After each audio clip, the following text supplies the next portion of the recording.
Greetings and welcome to the Cancer Interviews podcast. I'm your host, Bruce Morton. No two types of cancer journeys are the same in terms of their degree of difficulty, but one type of cancer that can be especially tough is colorectal cancer, not only in terms of the treatment, but what life is like after the treatment. Our guest on this segment is Pete Solomon of Winthrop, Massachusetts. He survived stage 4 colorectal cancer. Now, we hope you'll find his story to be informative and inspirational. So now let's get started. And Pete, welcome to Cancer Interviews. Thank you very much, Bruce. Thanks for the invitation. And we're happy to have you and we look forward to your story.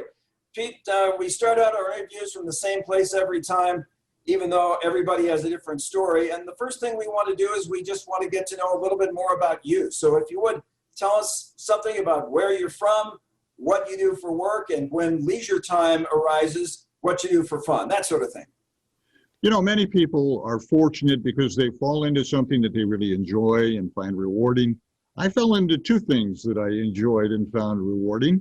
I've spent decades, primarily in television, working as a sports broadcaster, and I've gotten a chance to meet wonderful people and travel around, and that was great fun. But when I transitioned from being a local sports TV anchor to concentrating on play-by-play, I fell into another good opportunity. I was offered a chance to work at a library, a special library for the blind and physically handicapped, and I spent 7 years there, and library work was very rewarding. In the interim, I moved from one coast to the other, and I've been working at a suburban Boston library for 23 years now, primarily running the library's circulation effort. I feel like I go home from work every day and I feel like I've helped somebody. That's a good thing. Okay, two-part question for you. Part one, as I work backwards regarding your answer, is first in terms of the library. If you could be a bit specific, what is the most rewarding part of that experience? Every day we help people in some way or another, helping them find a book, helping them with some technology. But over the years, people sometimes use libraries as a last resort when they're concerned about where their life is going. So I've found AA meetings for people. I've helped people with temporary housing. Every day is a little bit different. And as I said a minute ago, Bruce, every day we feel like we've helped somebody. Now, the other part of your answer concerned your sportscasting career. If you could pick out of all the years and all the games you broadcast, a singular moment, a moment that stands out above all, that you were there to describe, what would that moment be? It's an easy question, Bruce, and an unusual answer.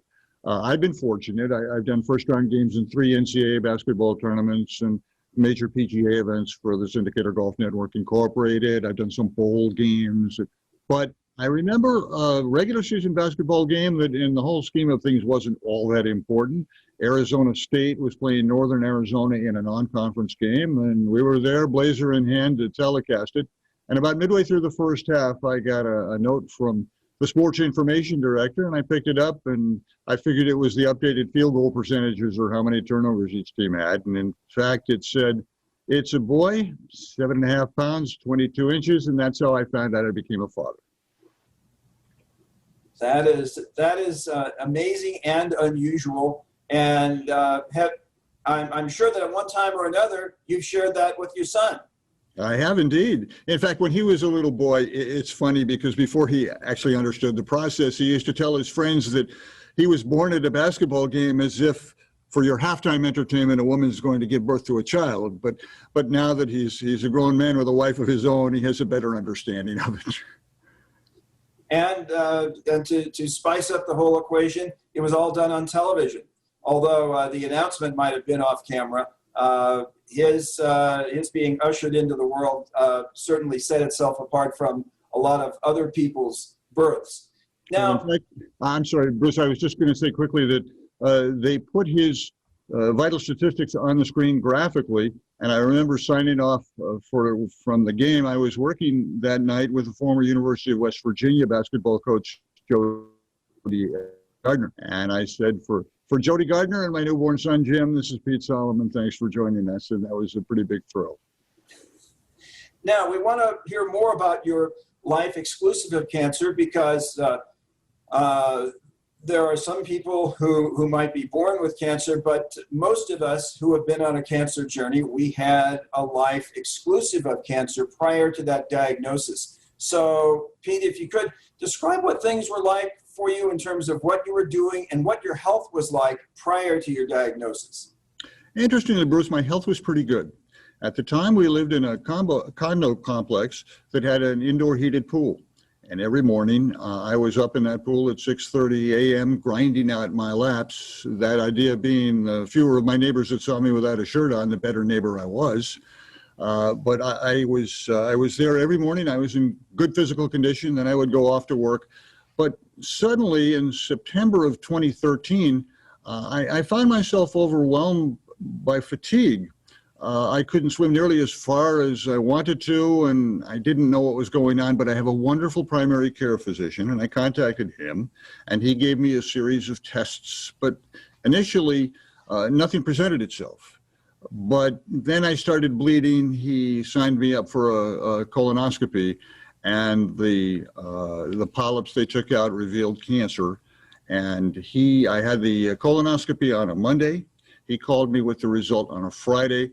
And I pretty much expected it because I had all the symptoms. The following day, I was in Mass General Hospital in Boston for scans. 2 days later, I began a course of radiation. And over the course of the next year or so, in addition to radiation, I had 2 cycles of chemo, 2 surgeries. Things were going well initially, but then the cancer invaded my lymph system. But after a year or so, the cancer was gone, so were 5 lymph nodes and part of my colon, but fortunately, since then, I've been cancer-free and extremely fortunate.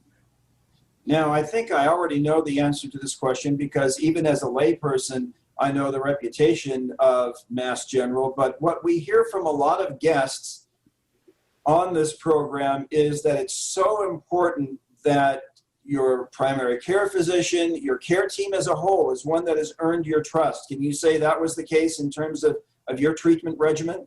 Without question, Bruce. When my PCP first called me, he had already put together a team for me, an oncologist, a surgeon, and a radiation doctor. And they followed me through the whole course. They were great. They were easy to talk to. And I wanted to be a good patient. I made sure I was on time for every appointment and every treatment. And between all of us, they were just terrific, and they guided me through the whole process.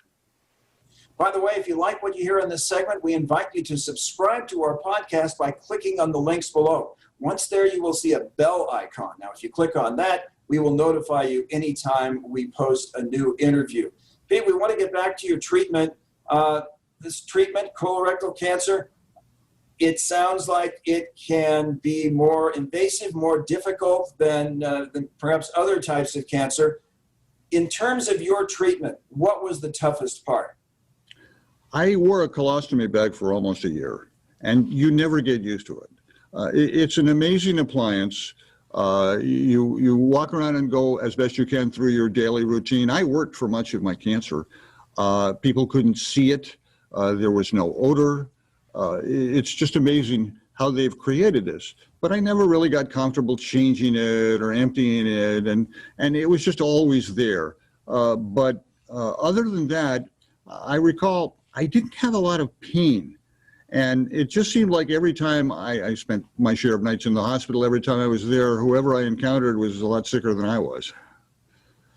Now, it sounds like you to some degree already answered this question because I worked briefly in healthcare and I dealt with patients who had colostomy bags and there was staff there to take care of the bag's maintenance. But you went pretty much on with your regular life when you had it. It sounds like you're the one who maintained the bag. And for somebody watching or listening now who could be on the verge of a colorectal cancer journey or they are on one, describe just how tough it was. I know you say you didn't like it. It's difficult to imagine that you would, but we have had guests who did maintain their own colostomy bags, and you did that. What was the toughest part of that? I think just knowing that it was there. I never had an accident.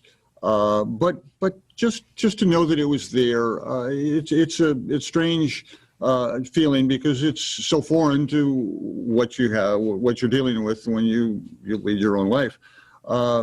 There's no pain involved, but I was always concerned when I went to a public place. Toward the end of my cancer care, I went to a wedding. I really wanted to go, and I had some reservations if I was feeling badly or if my bag filled up in the middle of the church service. Fortunately for me, none of that happened, and most of the people at the wedding, I didn't look real great. I didn't lose my hair, but I had the thin Albert Einstein look, and but most people weren't aware of the fact that I had a bag, nor did they care. They were glad I was at the wedding, and I was a bad dancer before I had the bag, a bad dancer when I had it, and not a great dancer now. Now, you mentioned the bag and maintenance thereof, and it's great to hear that you didn't have any mishaps with the bag. But in terms of your everyday life, exclusive of the colonoscopy bag, what are some things you couldn't do or couldn't do as well? I couldn't lift anything. I could barely lift a pencil. So I did the best I could, and I wore out my assistant in so doing. His back probably still hurts. But as I said, Bruce, I tried to live as normally as I could, and I tried to live within myself. I didn't try to do more than I could. One of the things that you deal with, at least I did, I had chemo when the second round came about every other Monday. And when I left, they attached a needle through the port that had been inserted in my chest. And I would leave with what looked essentially like a man purse that slipped over my shoulder. And that continued to feed chemo for the next 2 days or so. And then on Wednesday, one of the nurses would actually come to my house and take out the needle. And again, it's not painful. It's a minor aggravation. There is a beeping noise, but I always turned off the audio because I work in a library. But the lights never go off. I always wore a sport jacket, which would be unusual for me in the library. I dress as I'm dressed today when I'm working. But my wife having to share a bed with me in this contraption, with the lights blinking on and off, she said it was like sleeping in a nightclub. Now, we talked about the physical aspect of this, but you bring up chemo, and I'm going to trot out a term with which I suspect you are familiar, perhaps more familiar than you'd like. But with guests we've had who have undergone chemo, they say that they experience, to varying degrees, chemo brain. Do you know what that is, and how did it manifest itself with you, if in fact it did manifest itself? I had a little bit of that. Sometimes there's a word you're looking for and you just can't call it up. Sometimes you're more forgetful than you would be. But I will tell you, in being honest, when I have my little lapses, I still blame it on chemo brain, and it's been a few years. Okay, now let's go to the emotional piece of all this.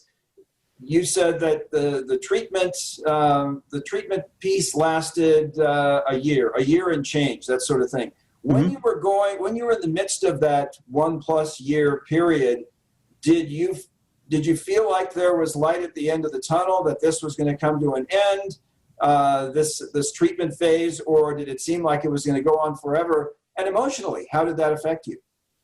I had a wonderful support system. And again, unlike a lot of people who have dealt with cancer that I've talked to, I wasn't dealing with a lot of pain. There was very little discomfort. I had wonderful doctors and nurses and the support people at Mass General Hospital who were always very open about what to expect next. The downturn came about halfway through the whole process when the cancer had invaded my lymph system, as we talked about a moment ago. But people were really great about supporting me and rooting for me. There were people that come to the library who didn't know my last name, who made donations to cancer research in my name because they were just rooting for me. And in that respect, it's wonderful to see how people step up when you're dealing with adversity, and all the people around me couldn't have been greater.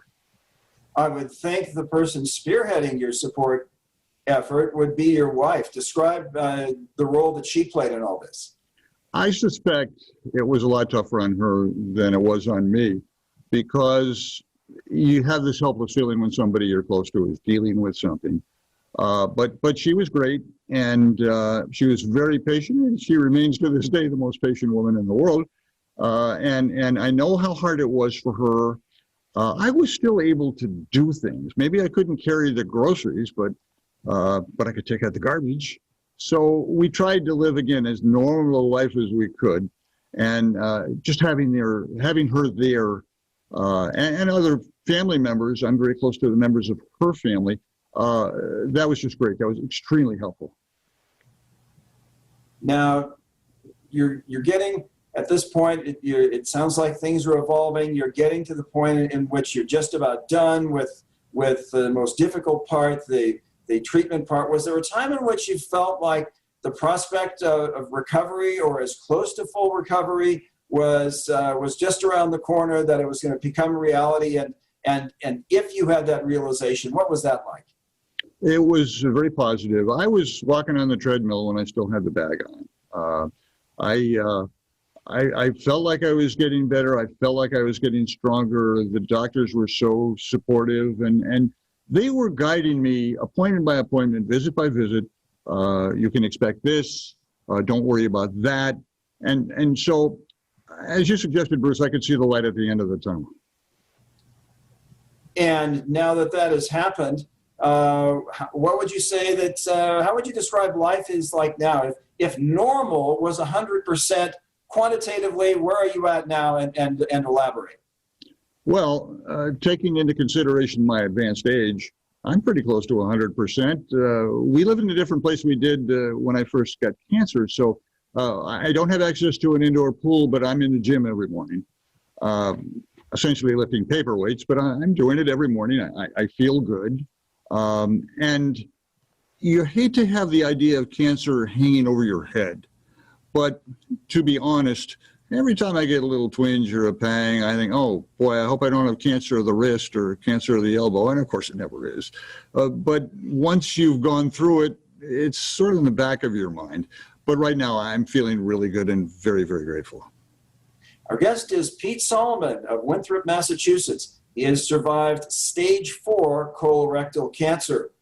And Pete, we want to get back to your story, and you were talking about going to the gym. You mentioned lifting paperweights. You'd already mentioned the treadmill. But again, for the benefit of somebody who is on a colorectal cancer journey, or they've heard that they might be a candidate for such a journey, you talked about your workouts. Describe in more detail what your workouts involved, because this is something for somebody on a colorectal cancer journey. This is something for them to aspire to, for them to hopefully be in metaphoric shoes similar to yours.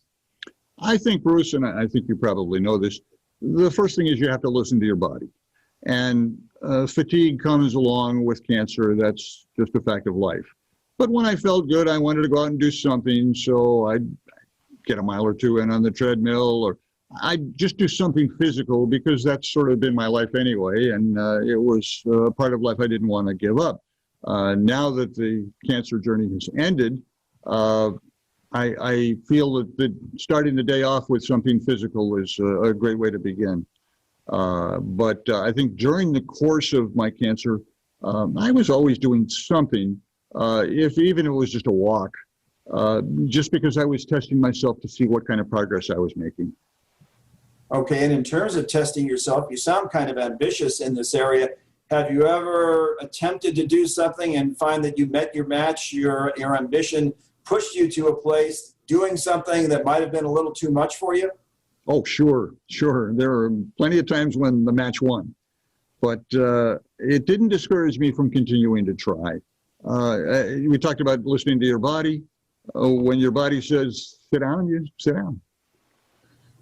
All right, Pete, we're going to wrap things up now, but we want to end. We start from the same place, and we want to end from the same place. So I'd like to hear your answer to this and understand that in large part you're speaking to people who are on a colorectal cancer journey or know that they could be a candidate for such. But if you had a private audience with someone who is in that position and there was wisdom that you wanted to share based on your experience, what would your message be? I have two suggestions. One, trust your team, trust the medical people around you. These are people who make their living working within the cancer community. And there's probably nothing that you can show them in terms of your cancer that they haven't seen before. So as we talked about, show up for every appointment, try to be as positive as you can, ask questions. The doctor works for you, you don't work for the doctor, and try to stay upbeat. And secondly, trust yourself. The human body is an amazing machine, and sometimes you test it and you don't quite get there, and sometimes you test it and you surpass what you thought you could do. So I think if you continue to do that and set makeable goals for yourself, it takes your mind off the idea that every morning when you wake up, you say, I've got cancer, what's today going to bring? All right, great, Pete. And I think that's going to just about do it for this segment of Cancer Interviews. Pete, we want to thank you very much for sharing what you had to share. We talked at the top about information and inspiration, and an indelible ink. I think you checked both boxes. There's plenty for someone who is on a colorectal cancer journey or knows someone who might be. There's plenty of both information and inspiration for the person hearing your story. So, Pete, thanks again for being with us. Thank you. Bruce, it was my honor. Thank you. Thanks so much, Pete. And we hope what you heard can aid the cancer journey for yourself or a loved one. So until next time, we'll see you on down the road. Thanks for joining us today. For more information, please visit us online at cancerinterviews.com. We appreciate you tuning in, and we'll see you back here again next time on the Cancer Interviews Podcast.